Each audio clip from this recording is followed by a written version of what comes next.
All right, good morning, everyone.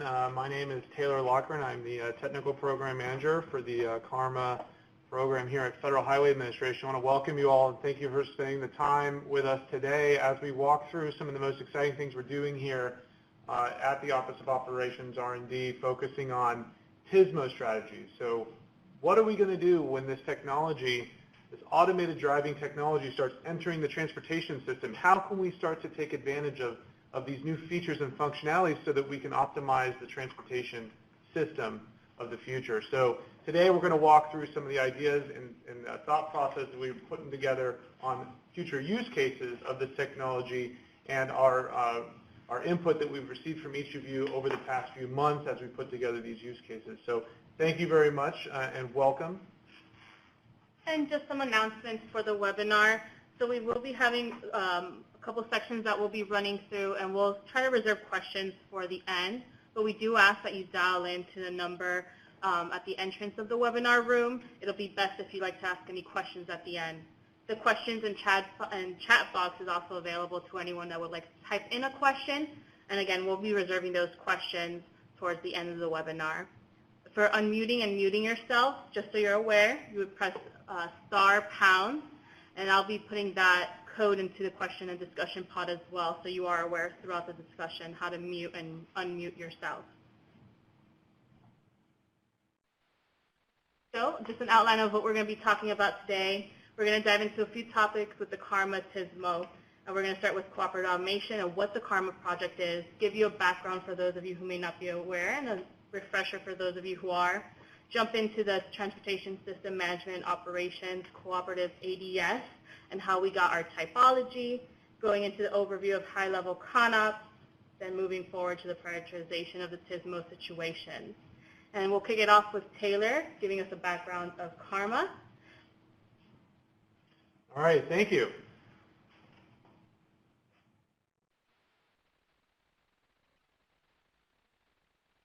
All right, here we go. All right, so let's get started. CARMA project background. So one of the areas that we're focusing on in this research and where it kind of came about is this concept of cooperative automation. So, you know, how are we going to safely improve our operational efficiency and maximize the capacity of our nation's urban and rural roadways? And that's kind of our research focus here, is how we can look at this technology and see the advantages and opportunities for managing the transportation system. We've done a lot of research on the arterial side, looking at fuel efficiency, as you can see on the left photo there, with our fleet, our current CARMA 2 fleet. Also focusing on some exploratory advanced research looking at fuel savings for truck platooning.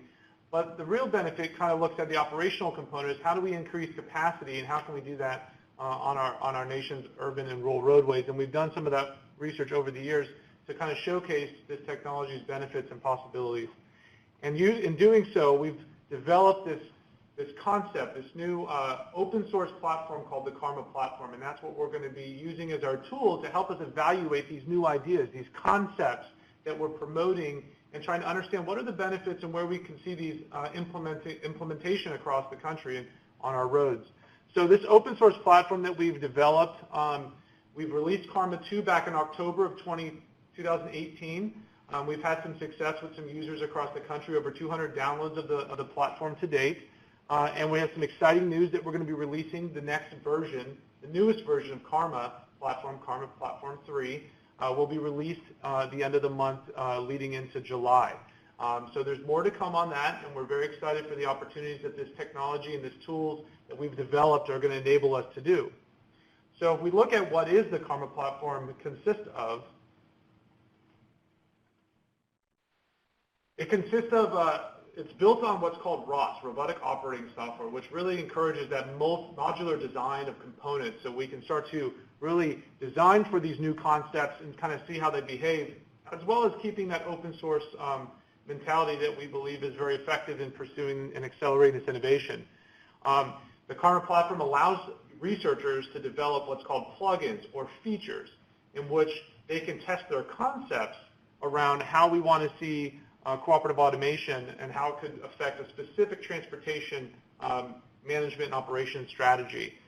We've designed a lot of different APIs, so you can plug and play different hardware components as well as different controller plugins, so we can kind of work on different vehicle platforms.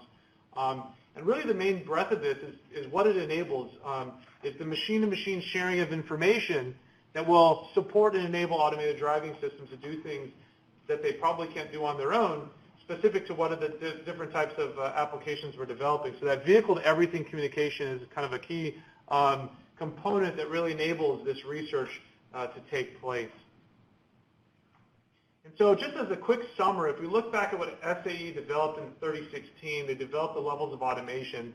So in the context of today's presentation, we're going to be looking at the levels 1 through 5, which is referred to as driving automation systems, and specifically the higher levels of automation, ADS, automated driving systems, which is kind of located in the 3 through 5 range. When you start looking at the robotic control, where humans are starting to be out of the loop and the systems are more in the loop for their functionality. And so one of the concepts when we talk about this machine-to-machine sharing of information that we're really trying to focus and understand, we kind of developed this concept called cooperation classes. Currently there's an activity going on with SAE that's looking at cooperative driving automation taxonomy to develop this nomenclature for these classes, but for the simplicity of this exercise in which we're developing these concepts, we try to walk it down to these 4 to start talking about the opportunities we see in TSMO. Class 0 is where the vehicle is independent. There's no connectivity, no communication, sharing of data of any sort, which is kind of what we have today with our own personal vehicles. Class 1 is we're defining this as, what if a vehicle or entity could share its information on state? Like here I am, and this is maybe what I see. So you start looking at the opportunities to share perception information. And Class 2 is where, you can start to use that information and start to share intent. And so this is where, we kind of say, this is what I plan to do. I plan to make a left turn here. I plan to go through the signal. Or if I'm in the traffic signal, I plan to change from green to yellow. Class 3 is really the ultimate level where we start saying, okay, well, once we get to that complex level of integration, maybe there's ways we can negotiate and do things together. I'm merging on the highway. Will you make space for me by the time I get there? So maybe we're going to share our trajectories and enable that capability. And so this is just a way to kind of walk through how we talk about communication classes in the essence of this exercise that we're here to describe today with the TSMO use cases. And the last slide I have here is just if we look at what it could mean if we start understanding the differences between levels of automation and the machine-to-machine sharing of information, what does that support enable automation of the future? And so we kind of look at this gray box that's in the middle here and say this area of space where these connectivity and robotics collide and is really that space of cooperative driving automation. We're still working on trying to understand what's a good way of really explaining this relationship through some of our partnerships. But this is kind of the bread and butter of what we're looking at moving forward for cooperative driving automation.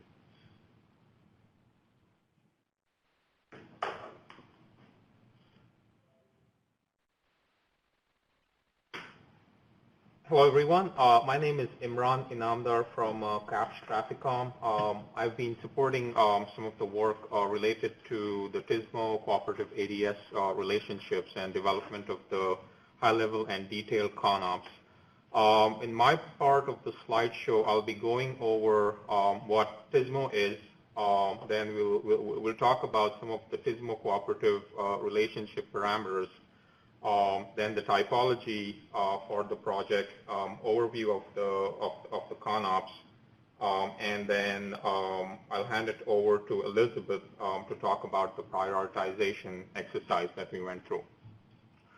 So to start with, this slide gives a very basic level definition of TSMO, which is basically strategies that are used to optimize the operations of a transportation system. And the goals might be related to reliability, safety, more efficiency, coordination and collaboration between different agencies. Note that the strategies in this case could be technological. So, for example, related to DMS signs on the roadway or dynamic message signs. But there could also be strategies that are related to policy for example, move over laws, institutional, where you have either handshake or actually written agreements between different agencies to coordinate on different operational aspects. Typically, technology in this case is usually a tool that you implement to meet the overall TSMO strategies and the program goals.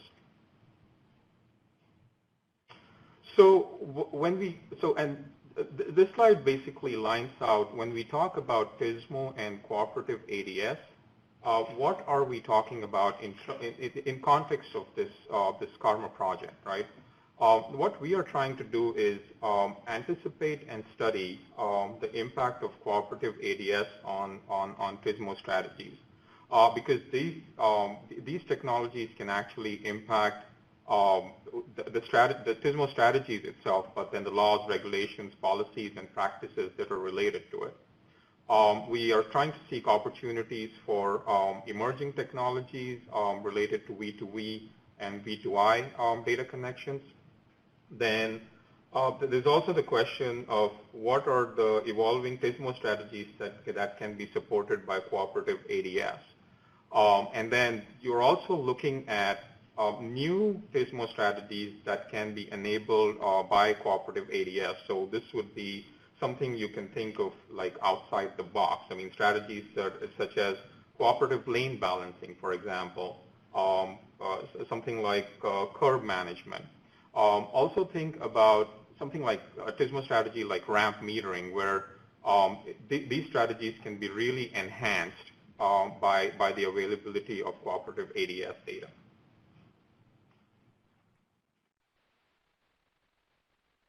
So to sort of set the stage for what we are going to talk about in the later slides, we wanted to go through the typology that we'll be using for pretty much this entire presentation and how these different concepts of operations are set up.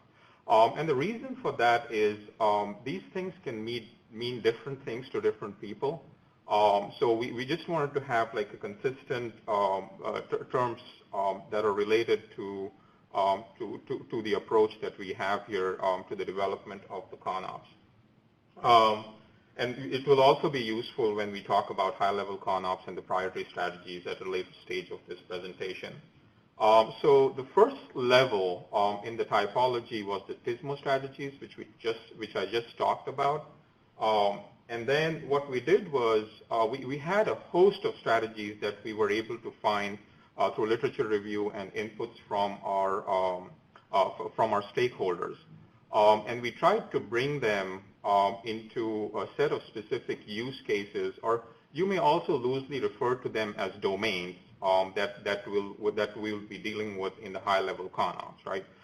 So we came up with 4 use cases: the basic travel, traffic incident management, road weather management, and work zone management.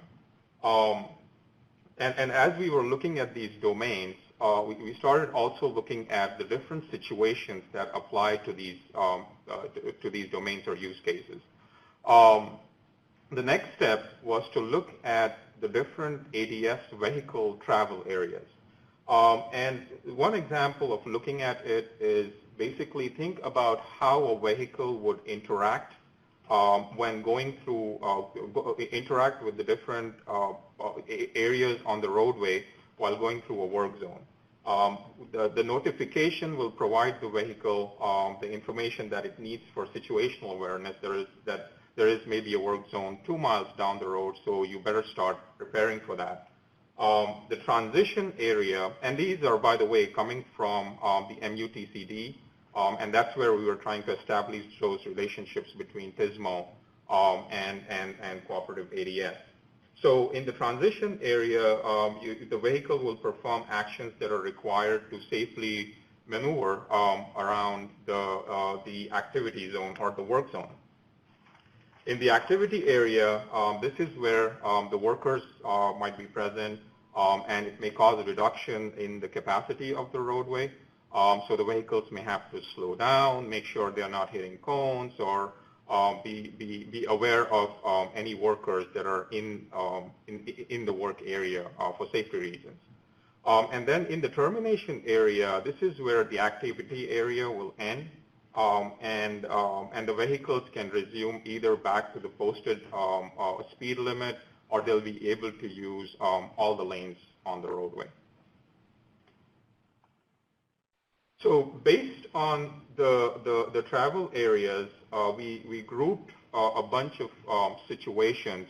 So for example, in that graphic right there, one is TSMO strategies, two is traffic incident management, and so for the notification area related to traffic incident management, we had a group of situations that we developed. In this case, they would be called notifying ADS vehicle of an incident. And then we basically created several sample situations that would go under those situation groups.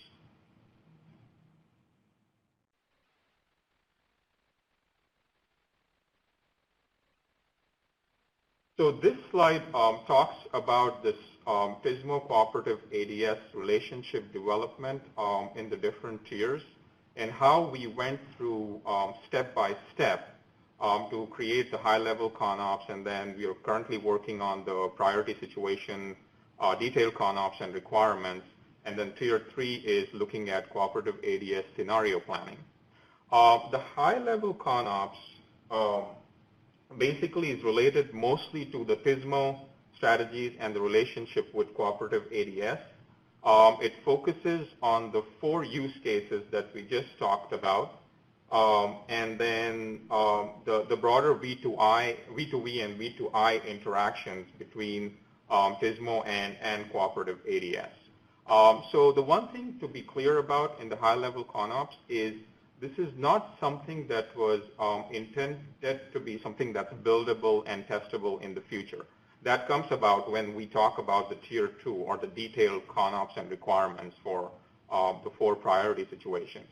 Then the logical next step was to look at specific situation sets and basically figuring out conceptually how these interrelate, and then developing the requirements. So this kind of sets up the stage for the future design, development, and testing of these situations.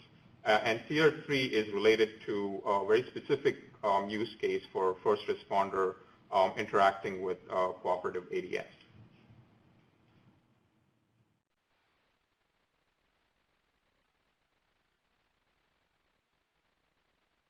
So we have already completed the high-level ConOps for this project. And what it is basically we started with developing a stakeholder working group for the ConOps. And the difference between the working group and the task force is the working group sort of sat over the broader set of use cases, the ones that we talked about, basic travel, TIM, road weather management, and then work zones. And the task forces were very, very specific to the different use cases.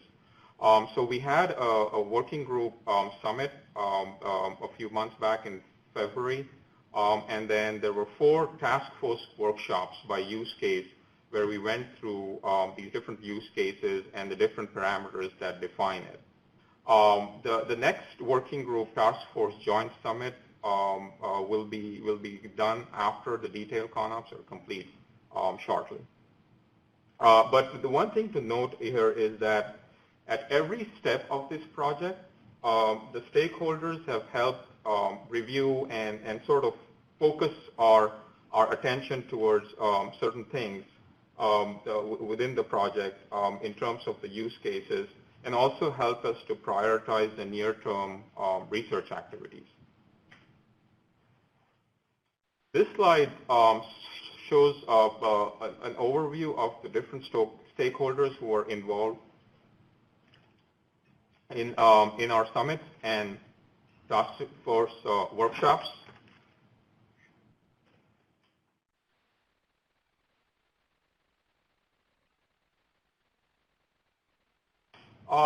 These are the elements of the high-level ConOps. What we did was we started with the strategies, the TSMO strategies and the relationship to cooperative ADS. And as I'll go through, I'll show you some of the excerpts and examples of these different elements of the high-level ConOps. So a major literature review effort was undertaken to figure out the universe of TSMO strategies that are out there. Then what we did was starting to define the relationships of these TSMO strategies with the cooperative ADS aspects, like Taylor just talked about the levels of automation and the cooperation classes.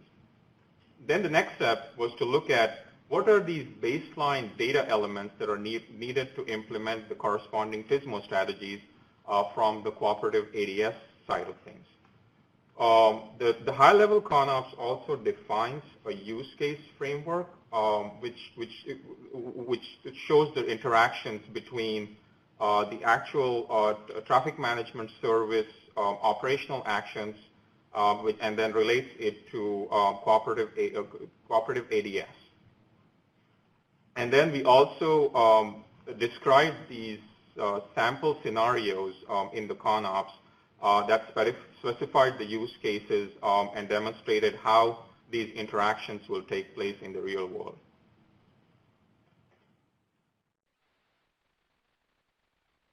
So going through some of the samples of these tables in here. So because we did this broader literature review, what happened was we were looking at a lot of these strategies that could be grouped into what we are calling strategy groups.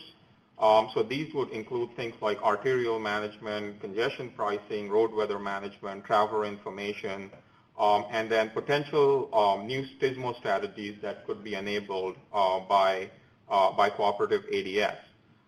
The picture in that slide shows an example of the interrelationships and the way they were defined. So each one of the TSMO strategies was ID'd. There is a description of the TSMO strategies, how it relates to the different cooperation classes, 1, 2, and 3, and then what are the additional benefits to the existing TSMO strategy from having cooperative ADS. A lot of times, because there is so much overlap between these strategies, we realize that we'll need to include strategies that are related to each other on every one of the TSMO strategies. So that's what you're seeing when it says access management. In the italics, you have what these related strategies are and a description of those strategies.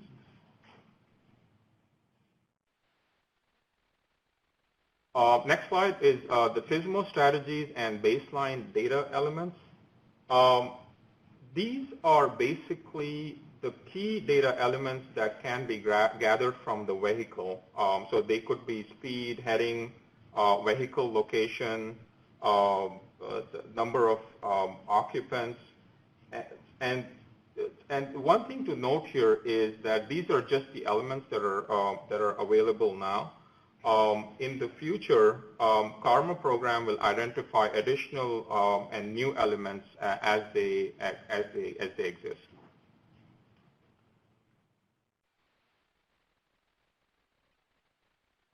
This slide provides an example of the framework that was created specifically for the traffic incident management use case. So the column in green, and this is just an excerpt, by the way. So before we get, as we're talking about the TMS operational actions, we are talking about things like detection, verification, response, clearance, and termination of the incident, right? Then we looked at, for each one of these operational actions, how do they relate to the cooperation classes, which is classes 0 to 3, and then the levels of automation. And within each one of those cells, we are looking at do these interactions look like for the TMS internally, from the vehicle to the traffic management service, from the traffic management service to the vehicle, and vehicle to vehicle.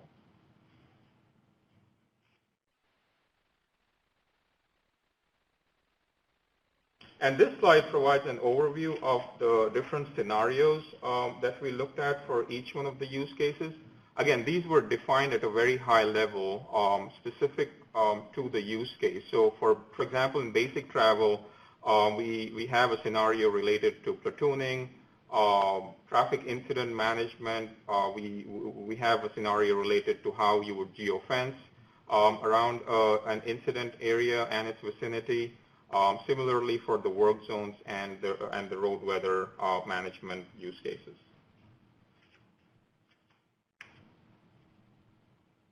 So I'm going to hand this over to Elizabeth to talk about the prioritization of the TSMO situations.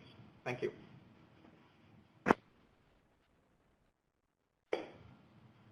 Good morning, ladies and gentlemen. Can you hear me? I'm hoping you can. So again, my name is Elizabeth Thuriel, and I'm going to talk to you about the prioritization of TSMO situations. So on our next slide, we talk about how CARMA will be developing and field testing algorithms for the priority use situations. The slide has 4 boxes, and in these 4 boxes, we put together a picture of how the process went through. So the first thing that happened was that the CARMA team held several different workshops. We convened TSMO cooperative ADS use case workshops. Each one was devoted to a specific TSMO use case, so there were 4. And we brought in stakeholders and listened to their input. So in block number 2, or box number 2, based on the stakeholder inputs, their suggestions, we developed some typologies, and that term should be familiar to you. Imran discussed that several slides back. So after these typologies were discussed and assembled, put together, organized, we went back to the stakeholders, and through a prioritization exercise, we wanted to get their impressions about which ones were the most important, or prioritization. Which ones would we want to tackle or handle or address first? So as part of that exercise, we got some very, very good feedback. And the CARMA team took into account that stakeholder input. We looked also at the testability, developmental factors, and all that went into developing the final list of priorities for the tasks, for the development of the algorithms and future field testing. So on our next slide, we talk about, again, the process. It was a very, very comprehensive process. At the very beginning, we developed some, or specified some 80 potential TSMO strategies that could be potentially applied to cooperative ADS. So 80 is a lot, and of course, when you want to streamline it or pick a couple of them, then a process is needed to get down to the ones that really, really, have that need. So those 80 were studied, they were evaluated, they were combined, and we were able to narrow those down, or kind of like put them into 4 different use cases, or 4 different, blocks of what they really fit into. And we've talked about these use cases already. After these were segmented into these 4 use cases, then we deconstructed it a little bit further into what we call the bite-sized situations. And then these are the situations that we're going to work with to develop those algorithms and then do the field testing. As a result of all that deconstruction and the analysis and looking at the different situations, we were able to come up with about 159 situations. So that just proves that there's a lot of room for TSMO and for cooperative ADS development. 159 TSMO situations were identified, and we went further and prioritized those into a total of 8. And you'll see those in the next couple of slides. This slide talks about the Group 1 priority situations. And so you see in the yellow on this slide, you have basic travel, work zone management, road weather management, and traffic incident management.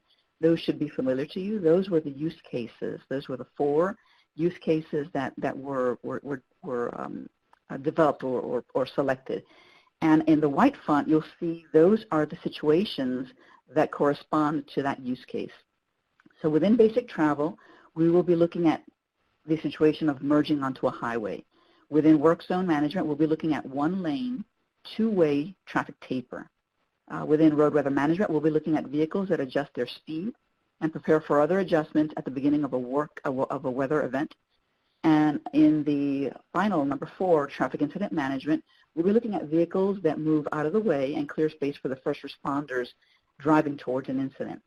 The next couple of slides will give you a graphical representation of what we mean. And it'll make it, I guess, easier for you to comprehend or to see what it entails. So this slide talks about Group 1 priority situation, basic travel. And as I mentioned, this slide talks about the case of merging onto a highway. So you see here that the vehicles are communicating, and they are merging, vehicles merging from the right to the left. And so programmatically, the algorithm will be developed to enable this kind of behavior. Moving on to the next slide. This slide is the graphical depiction of the priority situation for work zone management. So we have a depiction here of a one-lane, two-way traffic taper. So again, the vehicles are receiving this information that guides them into what action is needed to effectuate this traffic movement. The next slide talks about the priority situation for road weather management, where a vehicle will adjust its speed and it prepares for other types of adjustments that have to happen at the beginning of a weather event. And the fourth slide, or the fourth graphic, talks about the traffic incident management situation that was selected. And this one talks about vehicles that have to move out of the way when first responders are driving towards an incident. As you can see from the graphic, you'll have some vehicles that will be very slow, some vehicles that will be stopped. But again, this is the behavior that they will be taken to enable that first responder to get to that traffic incident to begin the process of clearing. Those were the first 4 or the top 4 priority situations that were identified. As I mentioned before, the 159 were kind of condensed down to, or whittled down to 8, those 8 priorities. These are the remaining 4. These we have one from work zone management. We have 2 that are in the traffic incident management realm, and we have 1 in basic travel. But here you see the situations that they will be the second tier, the second rankings. So we're looking at road closures with diversions for work zones. Within traffic incident management, it's the move over law. When you're approaching a stationary emergency vehicle with flashing lights, the traffic has to move out of that lane that's adjacent to the emergency vehicle. In many states, that's a law. So it's very, very fitting that we would want to use this situation to model or to develop that algorithm for it. The basic travel, we're going to be navigating signalized intersections, and in traffic incident management, the last of the priority situations, it'll be a lane shift on a freeway. And so the next slides will show, again, graphical depictions of these situations.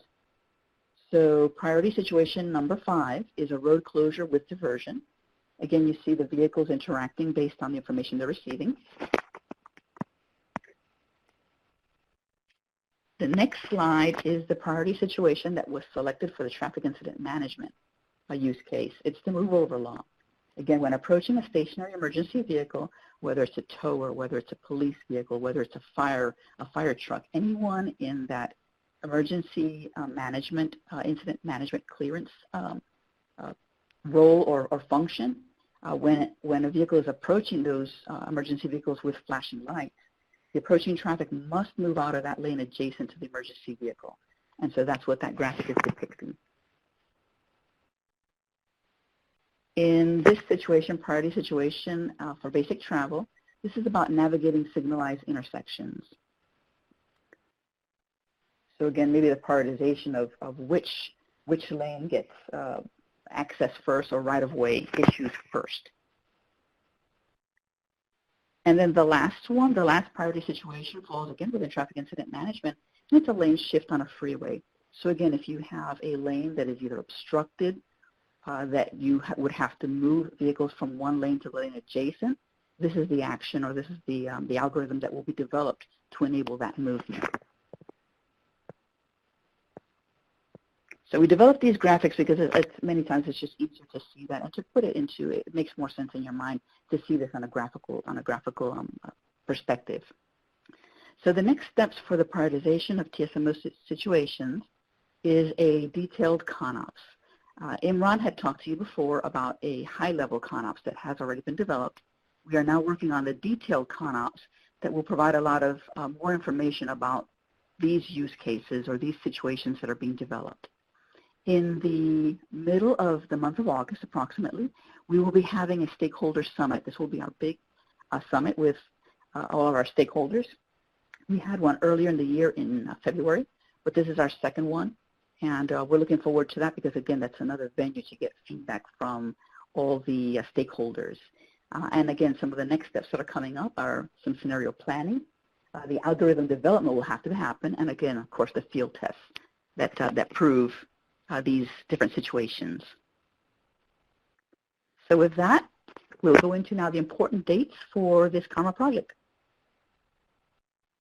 Some dates for you guys to be aware of coming up. So CARMA will be at the AVS Automated Vehicle Symposium this coming July, as well as we're going to be holding a CARMA session. And we can provide links in the chat box shortly for those of you that want to attend the session or will be attending AVS. We will have one of our new CARMA vehicles there as well. We're going to have the CARMA 3 beta release on 3 passenger car models coming up in July 2019 as well. And as Elizabeth just mentioned, we're going to be having the CARMA Stakeholder Summit early August, that date to be determined. So we will keep you guys updated. We'll include some links in the chat box for those that want more information. And with that, we have some links here as well. And we're going to start opening up the lines. So if Nilu, if you're able to open up the line, so if anyone has any questions, we can start with them, as well as if we have any questions in the chat box, we can read those off. So we have a first question from Saleh. How are the vehicles notified with work zone boundaries? Was it disseminated as messages or visually identified? That's a great question. So the other component to the CARMA platform is the CARMA Cloud. CARMA Cloud is going to provide that information on the environment that will integrate with the vehicle's world model. So to provide the geofence information and the attributes there within relating to the application that we're evaluating within the TSMO strategy. So for example, we might have the work zone located with the geofence around it, and then with different criteria, different speed limits within there, locations of the lane closure, and different attributes of the work zone based on which one of the TSMO use case scenarios that we're going to be evaluating. So that's kind of how we would implement the environment and share that. Could I add that the CARMA Cloud would transmit that information via J2735 messages? Yes. Yes. Thank you, John. And for those of you on the line, if you're wanting to unmute your phone, just press *#, and that will allow you to talk within the webinar. So again, *# will allow you to make any comments. We have a question from Ken, how the concept of ops relates to the ITS architecture. Who on the line? Yeah, I think the concept of operations relating to the ITS architecture, different, CARMA itself consists of different components of applications that are either running on the infrastructure side or on the vehicle. We've identified CARMA Cloud as the component that's running on the infrastructure side, and the CARMA platform as the one that's running on the vehicle. And the physical requirements that are associated with those are identified using the architecture, and we are in the process of mapping it out. We have another question from Ben McKeever. Which of these situations will be developed for the field test and will be ready for demo by fall 2020? Thinking of 2020 ITS World Congress? Hey, Ben. Great question. So as we round out next spring, we'll be able to, we'll have the proof of concepts for work zone TIM and weather with basic travel And the idea for what we're looking at, if we were to be ready to do a demonstration, would be something on the arterial side within downtown LA, and we would implement maybe a traffic incident management scenario with a work zone scenario. So there's a lot of options we have to work with. As these proof of concepts, we'll be demonstrating them next spring, 2020. And do we have any questions on the line? Again, you can press *# on your phone to unmute yourself.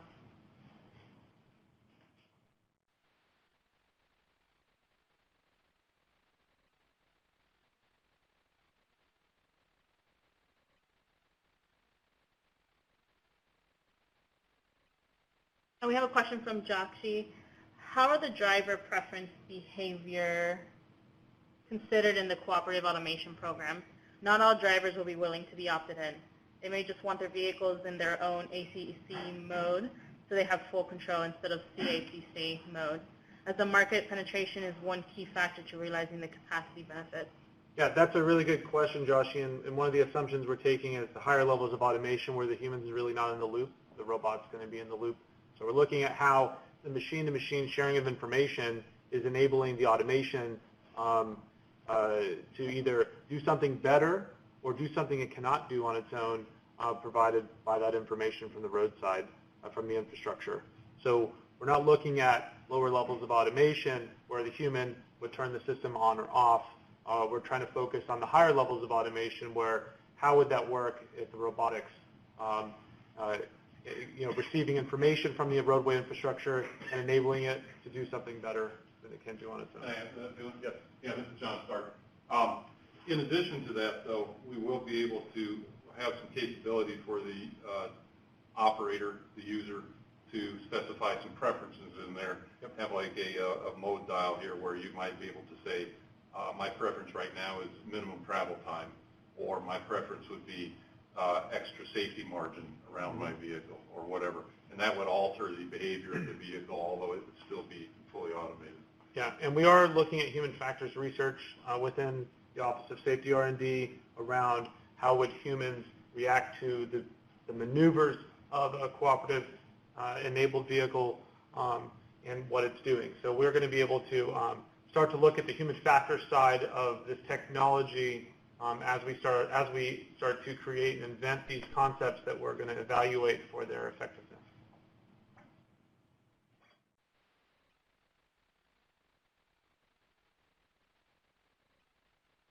We do have a few more minutes, so if anyone has any questions, now would be the time to put those into the chat box.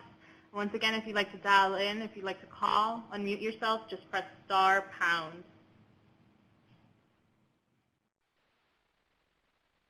think we got a couple people typing.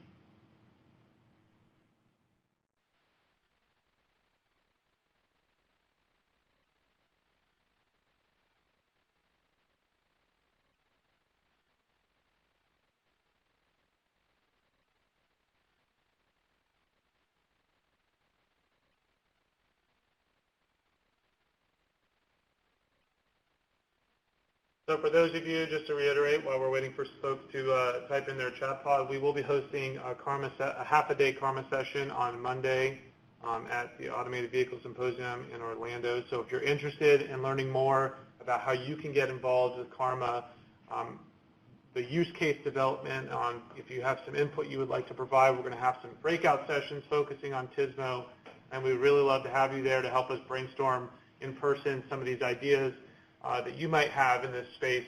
We're going to be running a few of those exercises. And then also looking at the industry side. How can industry plan to engage with CARMA? So it's got a very exciting lineup at AVS 2019 in Orlando, and our session will be on Monday from 1 to 5:30.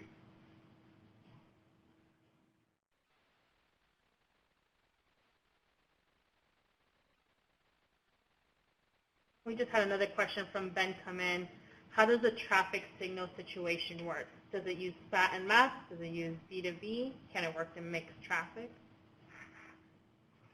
So all of the above, actually, it will use SAT and MAP, and the vehicle would also have the capability to detect the traffic signal and the SAT.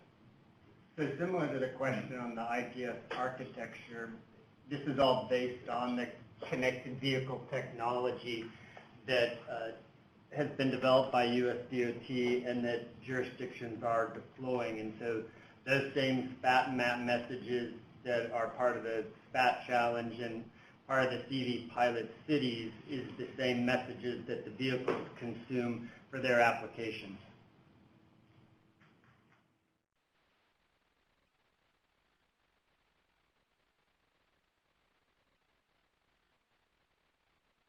A question just came in from Stephen as well.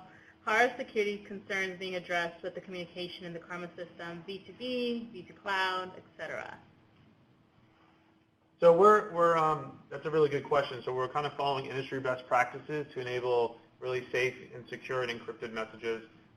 We have 2 communication protocols enabled on the vehicle, one cellular, 4G LTE, as well as our DSRC. So for the cellular side of it, we're going to have a cloud service that provides the security applications that will protect, let's say, our signal, our cellular from intrusion and threat detection. So those are basic industry standards for protecting your cellular connection, as well as the DSRC. We're going to be following specific message sets and enabling best practices for security on that side of the communications. But CARMA does open the door for folks to use this tool as a platform to evaluate some security questions. I think that's the benefit of what CARMA platform enables, is it enables a toolkit for us to answer some of these tough questions and to look at, some of the implementations of cybersecurity issues. So I think that's one of the things and benefits of the platform, and what it's going to enable our partners to help us really evaluate some of those opportunities for improvements. And that's where the essence of hackathons come in, and we're really working with Code.gov, federal group within GSA, to see how we can use CARMA platform at future hackathons as a way of identifying those vulnerabilities and improvements, at least for the platform, but also for the industry as well. Another question just came in from Saleh. Again, I apologize if I'm mispronouncing your name. Are all 4 use cases mentioned would be tested at the same level of automation? If not, what is the criteria for selecting the automation level to begin testing with? So all of the scenarios are going to have their specific ODD and selected DDTs that they're going to operate under to execute the experiment.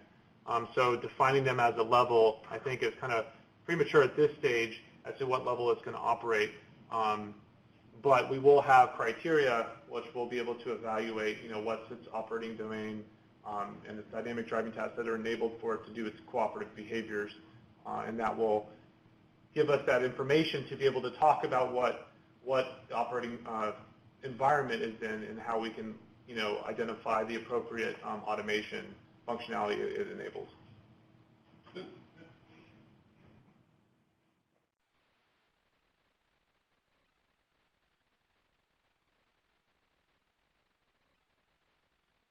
I have another question being typed in the chat pod, but again, if you are on the line, feel free to unmute yourself at *#.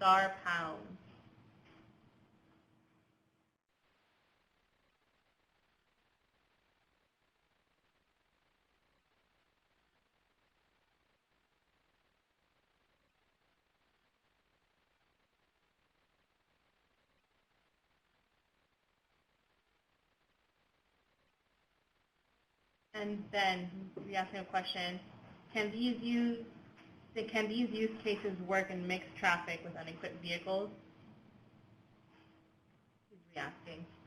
Yeah, this is John Stark. I would say yes. The limitation we have here is the size of our test fleet, but we will do our best to try and test them. Just with the CARMA, a set of CARMA vehicles for starters, make sure everything works there and we understand the situations. And as much as we can then throw in some other vehicles that might be not connected, maybe not even automated.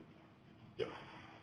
Because that's where I think the complexity of cooperative driving automation, that's where the research is how these automated driving systems with that capability are going to drive in the traffic stream with other human drivers and other non-cooperative automated driving systems enabled vehicles. So that mixed fleet question, I think, is what we can start to really focus in on the modeling side, modeling and simulation side, and then really take to the streets with the technology and the CARMA platform to evaluate its performance in mixed traffic, since that's really going to be our environment moving forward.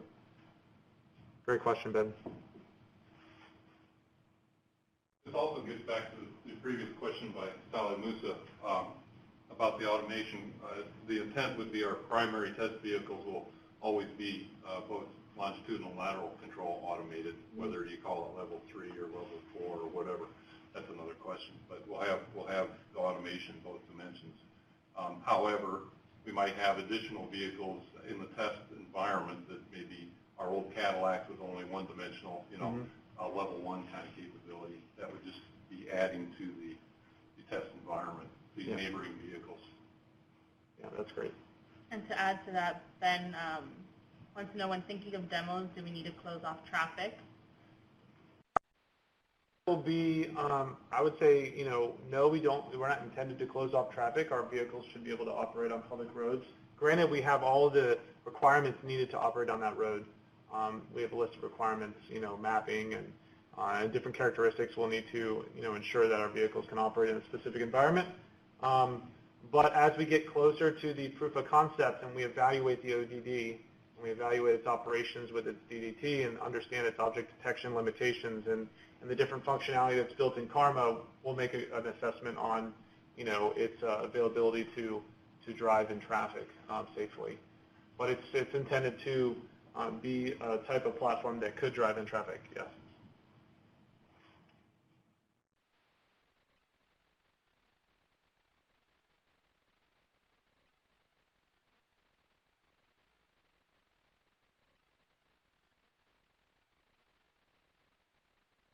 Alrighty, if there's no more questions in the chat pod or on the line, again, if you have any questions moving forward, feel free to reach out to Taylor and Govin. Both of their contact informations are on the left. But for this time, we'll be wrapping up the webinar. And again, if you have any questions, always feel free to reach out to any of these contacts. And thank you guys for coming out today. Thank you, everyone. Have a good afternoon.